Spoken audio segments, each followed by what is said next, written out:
மொத்த குடும்பம் மாப்பிள மாதிரி ரெடியாகிற இந்த கல்யாணம் ராம்ராஜ் கல்யாணம். குறைந்த விலை நிறைந்த தரம், தங்கள் தேவைகள் அனைத்தும் ஒரே இடத்தில். ஜெயச்சந்திரன் ஸ்ரீகுமரன் தங்க மாளிகையில் உலகின் அதிகபட்ச வளையல்களுடன் மாபெரும் வளையல் திருவிழா. இவர்கள் நாடு விட்டு நாடு போக போகிறோம் என்று தீர்மானம் போட்டபோது இதை விட அவமானம் இந்த அரசுக்கு எதுவும் இல்லை என்று சொல்லியிருக்கிறேன்.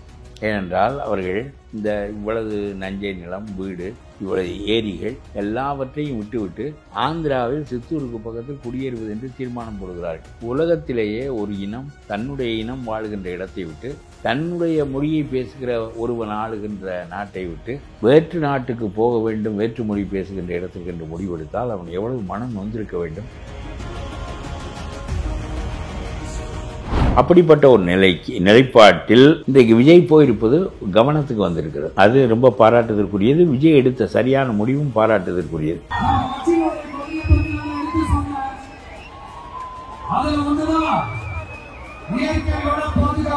விஜய் ஒரு நல்ல காரியத்தை கையில் எடுத்தது என்பது சிறப்புக்குரியது. நல்லது. ஒரு நல்ல காரியத்துக்கு வலிமையான குரல் உள்ளவன் பயன்படுவானே ஆனால் அது மக்களுக்கு நல்லதுதான். இதெல்லாம் அரசியல் இது என்ன பேச்சு? இந்த ஓட்டரசியல் என்று பேசுவது. கொடியை வைத்துக் கொள்கிறார். கொடி நீனும் வைத்துக்கொள், கொடியை போ, அங்கே நெல்லு. அதாவது இவர்கள் என்ன சொல்லுகிறார்கள்? காந்தியை போல் அரியணைக்கு வராத அரசியல்வாதியாக விஜய் இருக்கிறாரா? இவன் இருக்கிறானாங்கிற கேள்வியை முதல்ல கேட்கணும். விஜய் இருக்கிறாரா என்பது அப்புறம் இருக்கட்டும். நான் சொல்லுகிறேன், நேரு ஆண்டார், ஓட்டு அரசியலுக்காகத்தான் ஆண்டார். காமராஜர் ஆண்டார், ராஜாஜி ஆண்டார், எல்லாரும் ஓட்டு அரசியலுக்காகத்தான் ஆண்டார்கள். ஆனால் அவர்கள் ஓட்டை பெற்று சிம்மாசனத்தில் அமைந்தது தங்களுடைய குடும்பத்தை பெருக்கிக் கொள்வதற்காக அல்ல, இந்த மக்களுக்கு நன்மை செய்வதற்காக. அவர்களை போன்றவர்கள் அந்த இடத்தில் வந்து அமர்வதற்கு ஓட்டு வழியாகத்தான் வர வேண்டியது இருக்கிறது. பழைய மன்னர்கள் காலத்திலிருந்து நிகழ்காலம் வரையிலும் எவ்வளவோ திட்டமிட்டு உருவாக்கப்பட்ட நஞ்ச நிலங்களின் பகுதியை அழிப்பது என்பது அறிவற்ற தன்மை. பரந்தூர் போல புதிய ஊர்கள் உருவாக்கப்பட்டதற்கு காரணம் புதிய நிலங்கள் உருவாக்கப்பட்டது. நிலங்கள் உருவாக்கப்பட்டால்தான் மனிதர்கள் குடியேற்றம் நடக்கும். மன்னர்கள் அவ்வளவு செய்திருக்கிறார்கள். எல்லாத்தையும் இப்படி அழித்து கொண்டே போகும். கடைசியில் பாதி பங்கு தான் நம்முடைய நாட்டிலே விளைநிலங்கள் இருக்கும், பாதி உணவு தான் விளையும். ஒரு மந்திரி சொல்லுகிறார், பொருளாதார வளர்ச்சி வர வேண்டும் என்றால் சில தியாகங்கள் செய்ய வேண்டும். என்ன தியாகம் செய்வது? நான் என்ன தியாகம் செய்வதுங்க? என்ன தேவை? எங்கேயாவது ஓட விட உங்கள்கிட்ட விமானங்களை. இன்னொருவர் சொல்லி இருக்கிறார், 3 பங்கு பணம் கொடுக்கிறோம். உங்களுக்கெல்லாம் மூளை இருக்காதா? 3 பக்கமும் 4 பக்கமும் பார்த்து விட்டு பேச மாட்டீர்களா? 28 கிராமம், 80 ஏரிகள், 2000-3000 குடும்பங்கள், 7000 8000 நிலங்கள், இவ்வளவும் அழிந்து விடும். நீ தருகின்ற பணத்தை கொண்டு அவன் புஞ்சைக்காடு கூட வாங்க முடியாது. வணக்கம். இன்றைய சிறப்பு நேர்காணலில் நம்மோடு தமிழ்நாடு தமிழுரிமை கழகத்தின் தலைவர் திரு பழ கருப்பையா அவர்கள் இணைந்திருக்கிறார். அவரை வர வச்சு நிகழ்ச்சி. ஐயா வணக்கம். ஐயா, இன்னைக்கு விஜய் வந்து பரந்தூருக்கு போனாரு, அங்க மக்கள்கிட்ட பேசினாரு. அவர் அங்க இருக்கிற விஷயங்களை பேசுறாரு. இந்த ஆளுங்கட்சி, அதுக்கப்புறம் மத்திய அரசு எல்லாரையும் விமர்சிச்சு பேசினாரு. அந்த நிகழ்வு ஒட்டுமொத்தமா எப்படி பாக்குறீங்க? ஆனா இந்த செய்தியை 2 ஆண்டுகளா நானும் பேசி கொண்டிருக்கிறேன். அந்த குழுவினர் எங்கள் வீட்டுக்கு கூட வந்தார்கள். எல்லா சமூகத்தை சேர்ந்தவர்களும் அதில் இருந்தார்கள். அவருடைய ஒற்றுமையை பார்த்து நான் வியந்தேன். எல்லாரும் ஒரே மாதிரி ஒத்த கருத்தோடு மனக்கொதிப்போடு இருந்தார்கள். எங்களுடைய வாழ்வாதாரமே அழியப் போகிறது என்று. அதே அவர்கள் காலத்திற்கு பிறகு பல தடவை பேசியிருக்கிறேன், எத்தனையோ தடவை பேசியிருக்கிறேன். இவர்கள் நாடு விட்டு நாடு போக போகிறோம் என்று தீர்மானம் போட்டபோது இதை விட அவமானம் இந்த அரசுக்கு எதுவும் இல்லை என்று சொல்லியிருக்கிறேன். ஏனென்றால் அவர்கள் இந்த இவ்வளவு நஞ்சை நிலம், வீடு, இவ்வளவு ஏரிகள் எல்லாவற்றையும் விட்டுவிட்டு ஆந்திராவில் சித்தூருக்கு பக்கத்தில் குடியேறுவது என்று தீர்மானம் போடுகிறார்கள். உலகத்திலேயே ஒரு இனம் தன்னுடைய இனம் வாழுகின்ற இடத்தை விட்டு, தன்னுடைய மொழியை பேசுகிற ஒருவன் ஆளுகின்ற நாட்டை விட்டு வேற்று நாட்டுக்கு போக வேண்டும், வேற்று மொழி பேசுகின்ற இடத்துக்கு என்று முடிவெடுத்தால் அவன் எவ்வளவு மனம் நொந்திருக்க வேண்டும். இவர்கள் சொல்லுகிறார்கள், 3 மடங்கு பணம் தருகிறோம். நிகழ்கால சொத்து மதிப்பை விட 3 மடங்கு பணம். நீ என்ன பணம் தந்தாலும் ஒரு வீட்டை எடுத்துக்கொள்வாய், அதற்குள்ள மதிப்பை கொள். இது நஞ்சை நிலம், ஏரிகள், 80 ஏரிகள் இருக்கிற நிலம், அப்புறம் அவர்களுடைய வீடுகள்.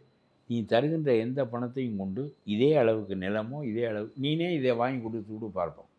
இதே அளவு நிலம், இதே அளவு வீடு, இதே அளவு ஏரிகள் இருந்தால் தான் அது நஞ்சை ஆகும், இல்லாவிட்டால் அது புஞ்சையாகிடும். இதெல்லாம் உண்டாகி கொடு பார்ப்போம். 1000 ஆண்டுகளுக்கு முன்பு பல்லவர்கள் கட்டிய ஏரிகள், 80 ஏரிகள். அதன் காரணமாகத்தான் அவை நஞ்சை நிலமாக இருக்கின்றன. ஆகவே நாடு விட்டு நாடு போகலாம் என்கின்ற அளவுக்கு நொந்து போயிருக்கிறார்கள் அந்த மக்கள். அப்படிப்பட்ட ஒரு நிலைப்பாட்டில் இன்றைக்கு விஜய் போயிருப்பது கவனத்துக்கு வந்திருக்கிறது. அது ரொம்ப பாராட்டுதற்குரியது. விஜய் எடுத்த சரியான முடிவும் பாராட்டுதற்குரியது. சில சமயங்களில் அங்கே இருக்கிறவர்கள் பல விதமாக சொல்லிக் கொடுப்பார்கள்.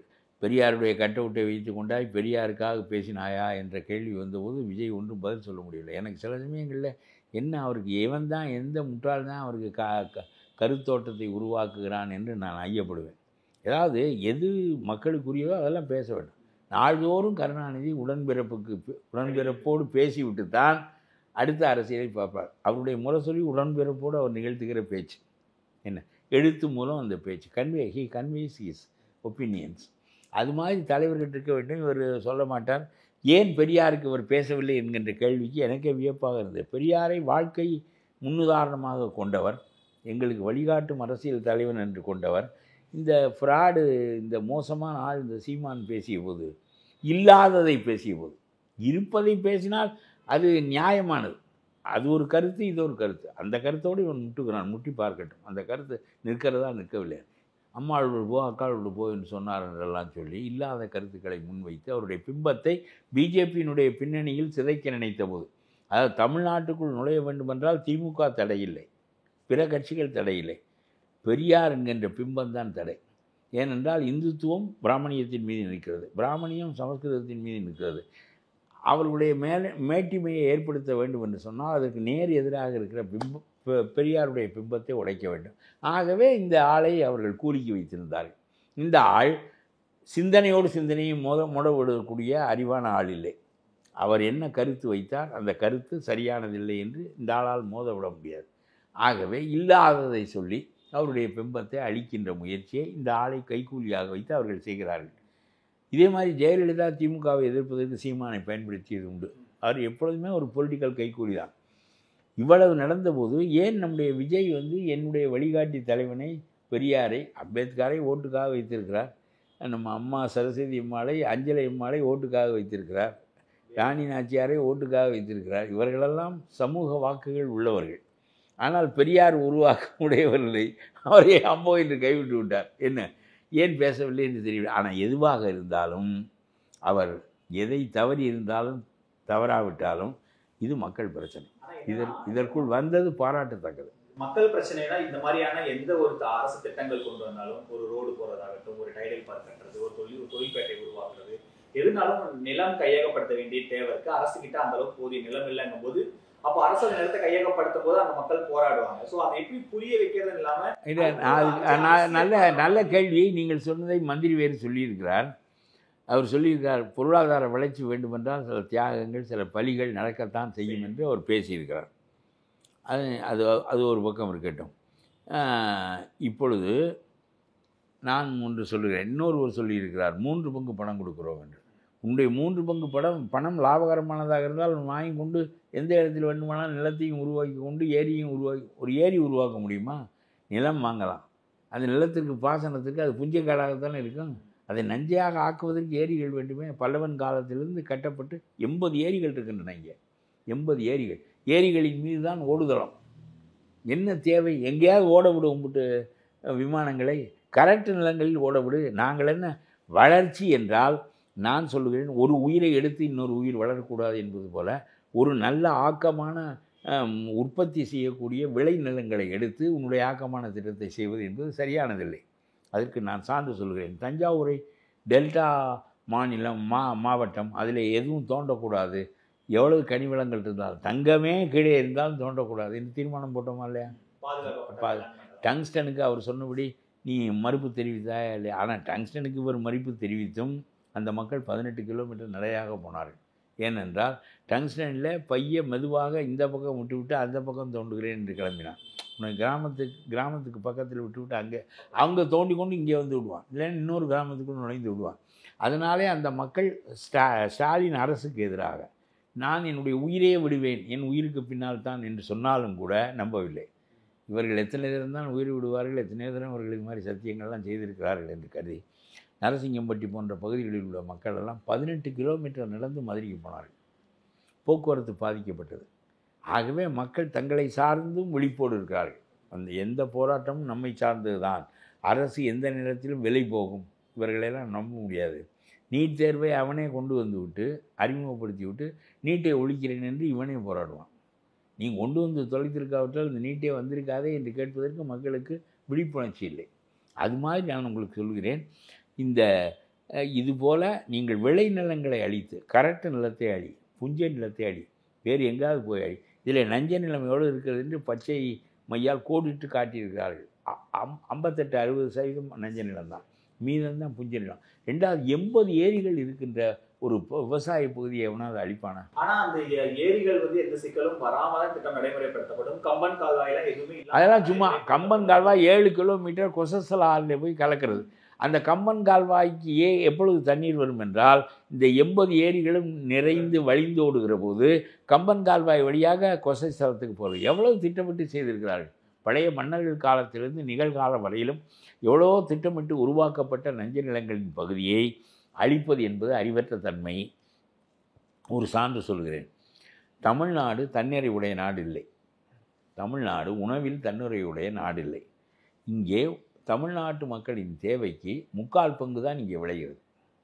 தஞ்சை இருக்கிறது, முல்லை பெரியார் இருக்கிறது, எல்லாம் இருக்கிறது என்றாலும் சில சமயங்களில் தாமிரபரணி இருக்கிறது, எத்தனையோ ஆறுகள் இருந்தாலும் எல்லாரும் தாமிரபரணி ஒன்று தான் தமிழனுக்கே சொந்தமான ஆறு. மற்ற ஆறுகளெல்லாம் அங்கங்கே தடுத்து நிறுத்தி விடுவார்கள். ஆகவே இவ்வளவுக்கும் பிறகு 3/4 பங்கு உற்பத்தி தான் நமக்கு நடக்கிறது. 3/2 பகுதி. இன்னொரு பகுதி நமக்கு கர்நாடக பொன்னி வருகிறது, ஆந்திரா பொன்னி வருகிறது. சென்னை பூராவும் இருப்பது ஆந்திரா பொன்னியும் கர்நாடக பொன்னியும் தான். நான் தஞ்சாவூர் நெல் பெயரை சொல்லி கேட்டதே கிடையாது இந்த சென்னையில். என்ன அவ்வளவும் அங்கிருந்து வருகிறது. இந்த நிலைக்கே காரணம் மன்னர்கள் காலத்தில் ஏராளமான நீர்நிலைகள் உருவாக்கப்பட்டன. நம்முடைய என்ன ஊர்?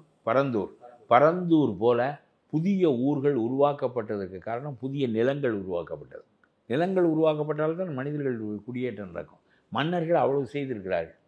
ஆகவே எல்லாத்தையும் இப்படி அழித்து கொண்டே போகும். கடைசியில் பாதி பங்கு தான் நம்முடைய நாட்டிலே விளைநிலங்கள் இருக்கும், பாதி உணவு தான் விளையும். ஆகவே எதுவாக இருந்தாலும் நஞ்சை நிலங்களை அழிக்கக்கூடாது என்று பொதுச்சட்டம் போட வேண்டும். நீ ஒரு பொதுச்சட்டம் பொழுது வைத்திருக்கிறாய், நில உரிமை சட்டம், நில ஒருமைப்பாட்டு சட்டமும் இன்னும் ஒரு பேரிலே ஒன்று வைத்திருக்க. நினைத்தால் எந்த நிலத்தையும் எடுத்து விடலாம். இதற்காக ஒரு சட்டம் உருவாக்கி வைத்திருக்கிறார்கள். அது இது என்று சொல்லி இவர் ஸ்டாலின் அரசில் உருவாக்கினார்கள். அந்த சட்டத்திற்கு பேர் எனக்கு நினைவில்லை. நில எடுப்பு சட்டம் தான் அது. அதுக்குள்ளே நில ஒருங்காக திரட்டுகின்ற திட்டமோ என்னமோ பேர் வைத்திருக்காரு. அந்த பேரிலே எந்த நிலத்தையும் எடுத்து விடலாம். இந்த சட்டங்களெல்லாம் அழிக்கப்பட வேண்டும். இந்த சட்டங்கள்லாம் அழிக்கப்பட வேண்டும். எந்த ஒரு பொதுவான சட்டம் ஒன்று போடப்பட வேண்டும். எங்காக இருந்தாலும் நஞ்சை நிலத்தையோ ஏரிகளையோ அழித்து எந்த ஒன்றும் உருவாகக்கூடாது. சரி, இந்த ஏவாவேலு என்ன சொன்னார்? செய்யாறிலே தொழிற்பேட்டை கட்ட வேண்டும். செய்யாறில் எவ்வளோ இடம் இருக்கிறது, அந்த கரட்டு நிலத்தில் கொண்டு போய் கட்டு. இவர் நஞ்ச நிலத்தை எடுத்தார். விவசாயிகள் கடுமையாக போராடினார்கள். எல்லா ஊர்களிலிருந்து வந்து போராடினார்கள். கடைசியில் விவசாயிகளை குண்டாசிலை வைத்தார் நம்முடைய ஸ்டாலின். அதுக்கு ஏவாவேலு சொன்னார், தொழிற்பேட்டை என்ன வானத்திலாக கட்ட முடியும் என்று கேட்டார். இதெல்லாம் ஒரு வாதமா? கரட்டு நிலத்தில் கட்டு, தொழிற்சாலைக்கு எதுக்கு நஞ்ச நிலம்? இருக்கிற நஞ்ச நிலத்திலெல்லாம் நீங்கள் தொழிற்பேட்டை கட்டுவீர்கள். அதுக்கு ஏவாவேலு போல பதில் சொல்வீர்கள். அல்லது நம்முடைய பரந்தூர் பகுதி மாதிரி நஞ்ச நிலத்தை அழிப்பீர்கள். செய்யாறில் உள்ள நஞ்சு எல்லாம் அழித்து கொண்டே போங்கள். இதுக்கு பேர் பொருளாதார வளர்ச்சியா? ஒரு மந்திரி சொல்லுகிறார், பொருளாதார வளர்ச்சி வர வேண்டும் என்றால் சில தியாகங்கள் செய்ய வேண்டும். என்ன தியாகம் செய்வது? நான் என்ன தியாகம் செய்வதுங்க? ஆட்டை பலி கொடுப்பது வேறு, மாட்டை பலி கொடுப்பது வேறு, கோழியை பலி கொடுப்பது, மனிதனை பலி கொடுப்பது என்பது மாதிரியானது தான் இது. இல்லை அதெல்லாம் லேண்டெல்லாம் நஞ்ச நிலத்திலாம் நடத்தினா ஒரு நாடு விளங்காமல் போயிடும். மக்களும் வாழ்வாதாரத்தை இழந்து விடுவார்கள். அதாவது விவசாயம் சார்ந்த நாடு இது. மக்கள் வாழ்வாதாரத்தை இழந்து பக்கிரிகளாக போய்விடுவார்கள். அதே சமயத்தில் நீ நல்ல நிலங்களையெல்லாம் எடுத்து இது மாதிரி திட்டங்களையாக வைத்து கொண்டு விடுவாயினால் விளைச்சல் பாதிக்கப்பட்டு எந்த காலத்திலும் நீ இறக்குமதிக்கு உள்ளாக வேண்டும். ஏன்னா நிலங்களை அழித்து விட்டாய். நீ புதிய நிலம், புதிய நீர்ப்பாசனம் ஒன்று உண்டாக்கியதாக சொல். இல்லை, ஒரு விமான நிலையம் உருவாக்குறதுக்கு விமான நிலையத்தை கூட அங்கிட்ட தள்ளு. இல்லைன்னா போய் திருத்தணி பக்கத்தில் தான் இருக்குது, அங்கிட்டு கட்டு, அங்கே போய் எரிக்கும். இந்த வரேன் அதுவும் ஒரு 60-70 கிலோமீட்டர் இருக்கும் நம்ம திருத்தணிக்கு அங்கிட்டு. ஆந்திராவில் கேட்டு இப்போ என்ன தமிழ்நாட்டில் இருக்கணும்னு என்ன கட்டாயம்? எங்களுக்கு தொழிற்சாலை ஏற்கனவே இங்க 2 கோடி பேர் ஏர்போர்ட்டை ஹேண்டில் பண்றாங்க. இல்லை, எனக்கு தெரியாது. கரெக்டு நிலங்கள் எங்கெங்கே இருக்குன்னு என்று அரசாங்கத்துக்கு தெரியும். கொஞ்சம் நீ 70 கிலோமீட்டர் போய்விட்டாய், 70 கிலோமீட்டர் போய்விட்டாய் இந்த விமான நிலையத்துக்கு. அப்புறம் இன்னும் கொஞ்சம் தூரம் போகுது என்றால் பணக்காரன் காசு வைத்திருக்கிறவன் கொடுத்து விட்டு எடுத்து கொண்டு விட்டு. பரந்துரை ஏன் தேர்வு செஞ்சிருக்காங்க? கோலாலம்பூரில் 80 கிலோமீட்டருக்கு மேல் தள்ளித்தான் விமான நிலையம் இருக்கிறது. கோலாலம்பூரில் விமானத்திலிருந்து பயணம் செய்வதற்கு 2 மணி நேரம், ஊருக்குள் போவதற்கு 2 மணி நேரம். நம்ம இங்கே இந்தியாவிலேருந்து 2 மணி நேரத்தில் மலையா போகலாம், அங்கிருந்து 2 மணி நேரம் ஆகும் ஊருக்குள் போவதற்கு. அதனால சென்னை இல்லாம பெங்களூர்லயே உங்களுக்கு சிட்டில இருந்து அவுட்டர்ல தான் உங்களுக்கு வந்து விமான நிலையம் வச்சிருக்காங்க ஒரு பெரிய இடத்துல. அந்த மாதிரி ஒரு சர்வதேச விமான நிலையம் நாங்கள் கேட்பது ஒன்றே தான். அவன் இருக்கிற 5 நிலத்தையெல்லாம் அழித்து விட்டு வைத்திருக்கான், எனக்கு தெரியாது. ஆனால் இங்கே நான் பொதுவான கொள்கை ஒன்றை உருவாக்கு. எந்த ஒரு காரியத்திற்காகவும் கோயில் கட்டுவதென்றால் நஞ்ச நிலத்தை அழித்து கட்டக்கூடாது. கடவுளுக்கு இடம் வேண்டும் என்றாலும், நீ விமானத்திற்கு இடங்க கடவுளுக்கு இடம் வேண்டும் என்றாலும் நஞ்ச நிலத்தை அழித்து கட்டக்கூடாது. எந்த இடத்தை தொட்டாலும் அதெல்லாம் அவ்வளோதெல்லாம் ஒன்றும் கிடையாது. கரண்ட் நிலம் தான் அதிகமாக இருக்குது. நஞ்ச நிலத்திற்கு ஏரி வெட்டும் பாசனம் வேண்டும். 2வது நிலையில் ஒன்று ஆற்று பாசனம், அவை தவிர ஏரி பாசனம் உள்ள நிலங்கள் நஞ்ச நிலங்களாக கருதப்படுகின்றன. ஆகவே இதெல்லாம் இல்லாமல் எத்தனையோ ஊர் எங்கள் பக்கமெல்லாம் சிவகங்கை மாவட்டம் அந்த பக்கமெல்லாம் பேச்சுக்கு சொல்கிறேன், இங்கேருந்து விமான நிலையத்தை அங்கே கொண்டு போக முடியாது. ஆனால் நீ போ, அந்த பக்கம் கிடக்கட்டும் பண்ணு. இல்லைன்னா இது வரலைன்னா எங்களுக்கு ஒன்றும் குடிமொழி போகாதையா. பன்னாட்டு விமான நிலையத்தை பக்கத்தில் திருத்தணிக்கு எங்கிட்டு வச்சுக்க, அங்கே போய் ஏறிக்குவோம். 270 கிலோமீட்டர். என்ன சொல்றாருன்னா, இப்போ நம்ம ஒரு 20-30 ஆண்டுகள் நம்ம யோசிக்கணும். இப்பவே 2 கோடினா இன்னொரு 4 கோடி மக்கள் விமானத்தை நோக்கி நகரும் போது இந்த விமான நிலையம் பத்தாது. அதுக்கு பரந்தூர் தான் தேர்வு. நாங்க கொடுத்த 4 இடத்துல பரந்தூர் அதுக்கு சரியான இடம் அப்படின்னு விமான ஒழுங்காற்று ஆணையம் முடிவு செய்யறாங்க. அதுக்கு லேண்ட் எடுத்து கொடுக்க வேண்டியது மாநில அரசோட கடமை இல்லையா? சரி, பொருளாதார வளர்ச்சி டங்ஸ்டனால் வராதா? ஏன் அதை மறுத்தாய்? டங்ஸ்டனால் வராதா? அறிவு இருக்கிறதா?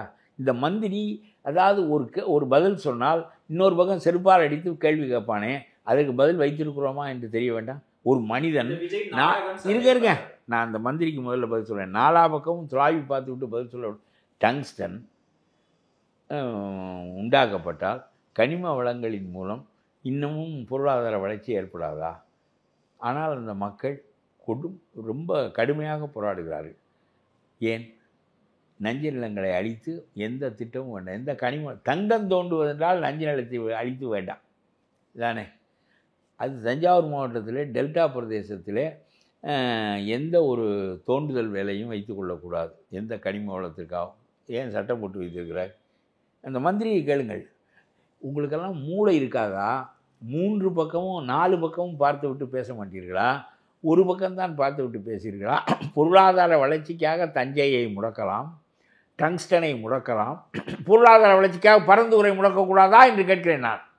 பொருளாதார வளர்ச்சி என்று சொல்லி, அதாவது பொருளாதார வளர்ச்சி என்று சொன்னார்கள், ஆனால் தஞ்சை நிலத்துக்கிட்டே போக முடியல. பொருளாதார வளர்ச்சி என்று சொல்கிறவர்கள் டங்ஸ்டனிடம் போக முடியல. பொருளாதார வளர்ச்சி என்று சொல்லி பரந்தூருக்கு மட்டும் ஏன் வருகிறாய்? 28 கிராமம், 80 ஏரிகள், 2000-3000 குடும்பங்கள், 7000-8000 நிலங்கள், இவ்வளவும் அழிந்து விடும். நீ தருகின்ற பணத்தை கொண்டு அவன் புஞ்சைக்காடு கூட வாங்க முடியாது. அவன் ஆந்திராவுக்கு போதாக முடிவு செய்து விட்டான். அப்பொழுது விஜய் போனவுடன் கொஞ்சம் அதுக்கு ஒரு உற்சாகம் ஏற்பட்டிருக்கிறது என்று வைத்துக் கொள்ளுங்கள். அதற்காக பாராட்ட வேண்டும். அவர் ஏன் பெரியாருக்காக பதில் சொல்லவில்லை என்பது அரசியல். ஆனால் மக்கள் சம்பந்தப்பட்ட ஒரு பிரச்சனைக்கு அவர் நேரடியாக போகிறார் என்பது கவனத்திற்கு கொண்டு வரப்பட்டிருக்கிறது. ஆகவே அது பாராட்டத்தக்கது. இப்பொழுது என்ன சொல்கிறேன் என்றால், டங்ஸ்டனுக்கு பொருந்திய நீதி உன்னுடைய வாதம், தஞ்சாவூர் டெல்டாவுக்கு பொருந்திய உன்னுடைய வாதம் ஏன் பரந்தூருக்கு பொருந்தாது? ஏன் செய்யாருக்கு பொருந்தாது? நீ வேண்டுமென்றால் கொஞ்சம்தான் இருக்கிறார்கள் என்றால் எது வேண்டாலும் செய்கிறாய். ஒரு பொது கருத்து திரண்டு விட்டது என்றால் உடனே நான் உயிர் இருக்கிறவர்களும் டங்ஸ்டனை உண்டாக்க முடியாது என்கிறார். அது டங்ஸ்டனும் நஞ்ச நிலம் தான். நரசிங்கப்பட்டி அந்த பகுதியிலெல்லாம் இதுவும் நஞ்ச நிலம் தான். எதற்காக அழிக்கிறேன்? எங்கே கரண்ட் நிலம் இருக்கும் அங்கே விமான நிலையம் வை, அங்கே எல்லாவற்றையும் கட்டு. என்ன அங்கே அது இல்லாவிட்டால் எங்கேயாவது வைத்துக்கொள். அதற்காக நீ இதற்காக எவ்வளவு செய்ய முடியும் என்று கேட்கிறேன். 70-80 கிலோமீட்டர் உன்னுடைய நிலமே இல்லை என்றால் திருத்தணிக்கு அந்த பக்கம் வைத்துக்கொள். அது ஆந்திராக்காரன் வைத்துக்கொள்ளட்டும். கொஞ்சம் வருமானம் அவனுக்கு வரும். உங்க சந்தேகத்துக்கு ஆக்சுவலி விஜயும் சந்தேகப்படுறாரு. ஏன் பரந்தூர் 4 இடம் இருக்குல்ல, ஏன் பரந்தூரை செலக்ட் பண்றீங்கன்னு விஜயும் சந்தேகப்படுறாரு, நீங்களும் சந்தேகத்தை எழுப்புறீங்க. அப்ப இந்த அரசு இதுக்கு பின்னாடி என்ன நோக்கம்? அதனுடைய இது நான் கேள்விப்பட்டதை சொல்லுவேன். அரசியல் கணக்குன்னு ஒரு நான் கேள்விப்பட்டதை சொல்லுகிறேன். அந்த குழுவினர் எங்கள் வீட்டுக்கு வந்தார்கள், கேளுங்க. ரொம்ப எல்லா சமூகத்தைச் சேர்ந்தவர்கள் இருந்தார்கள். அதை பற்றி குறிப்புகள் ஏராளமாக எனக்கு அவர்கள் தந்தார்கள். நான் அந்த காலத்திலிருந்து இதை பேசிக்கொண்டு தான் இருக்கிறேன். என்னுடைய பேச்சு அந்த முக்குவரையிலும் தான் கேட்கும். அதுக்கு என்ன செய்வது?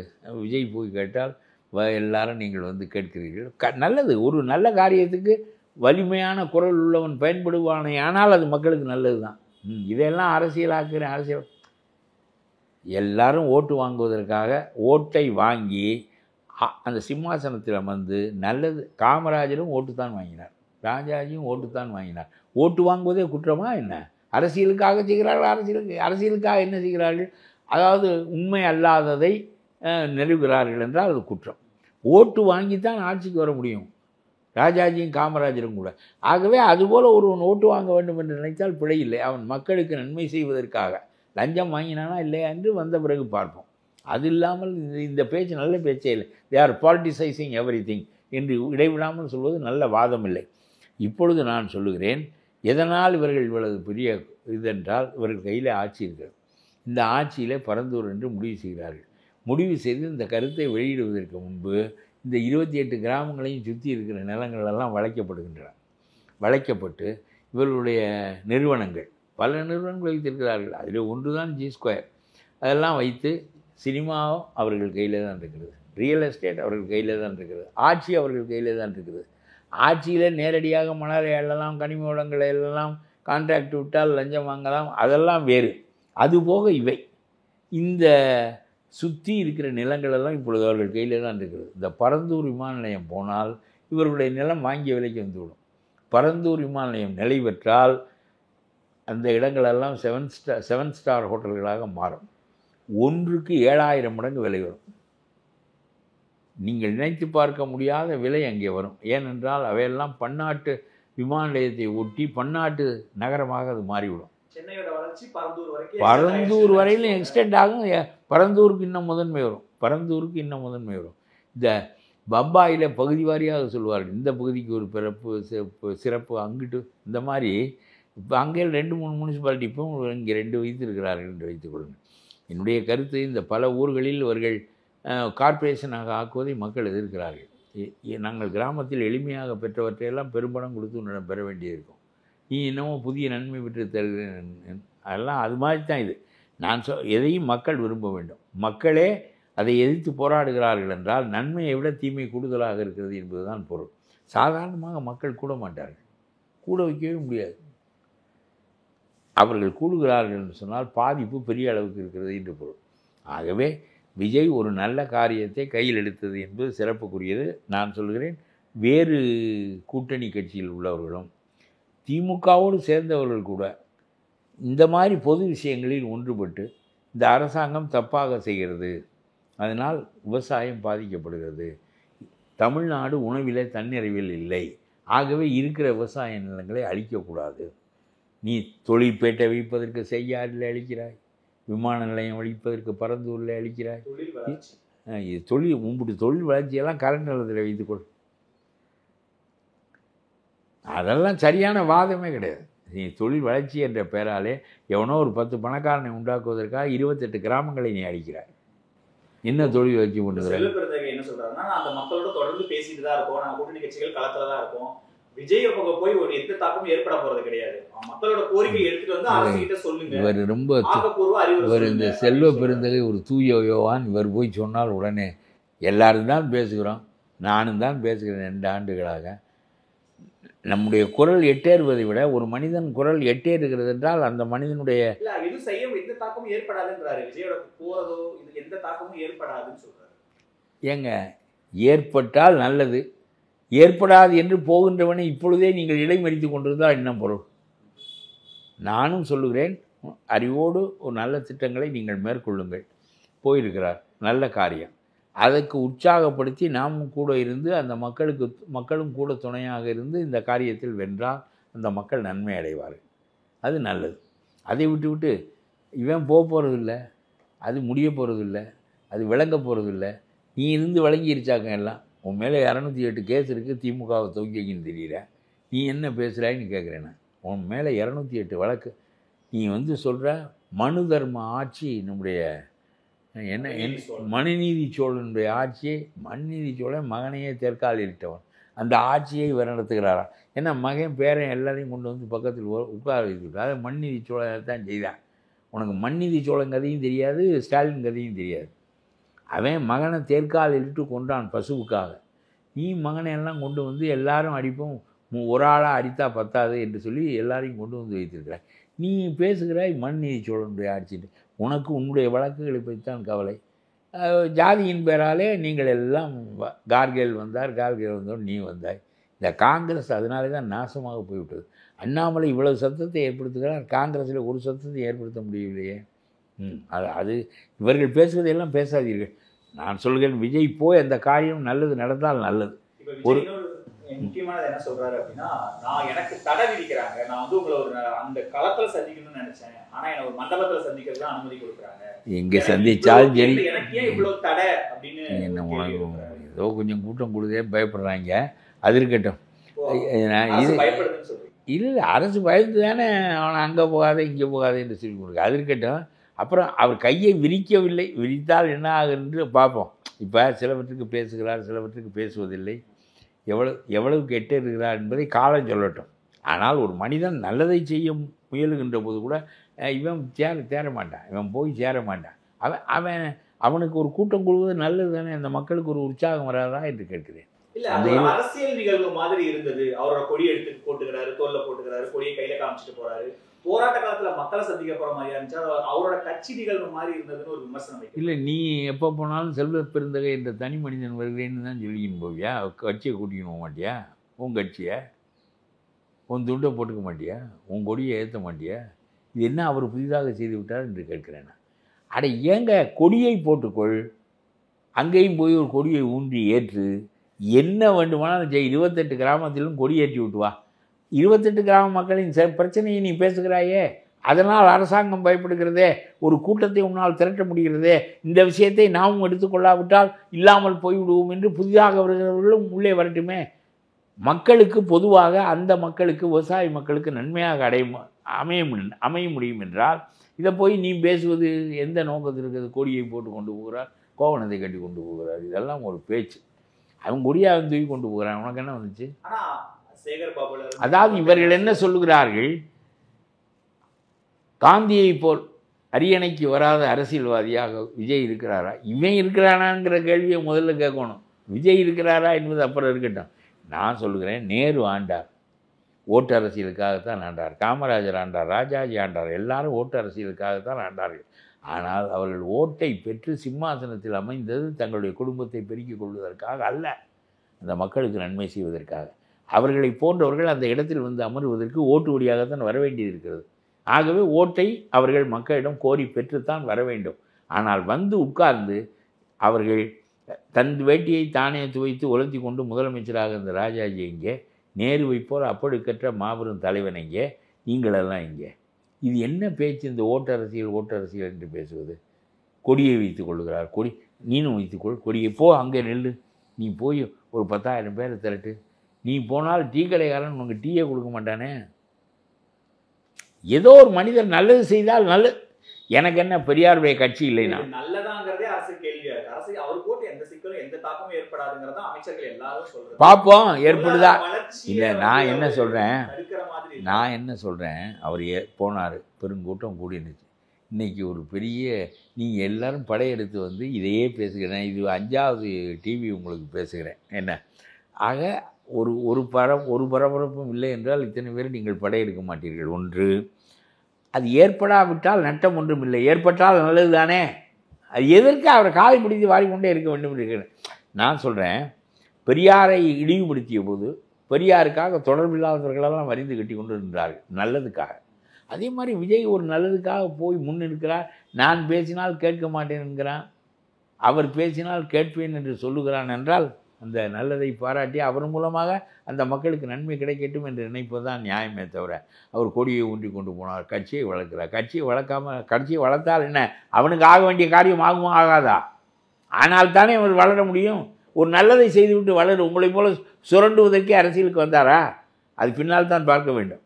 நீ சுரண்டுவதற்காக அரசியலுக்கு வந்திருக்கிறாய். உன் மீது 22 பொய் வழக்குகள் இருக்கின்றன. ஆனால் நீ மனுநீதி சோழனுடைய ஆட்சி என்று சொல்லி கொண்டிருக்கிறாய். ஆனால் அந்த ஆள் ஒரு பொது காரியத்திற்காக போகட்டும், அந்த காலம் பிடிச்சி ஏன் எடுக்கிறாய்? அதுதான் என்னுடைய கேள்வி.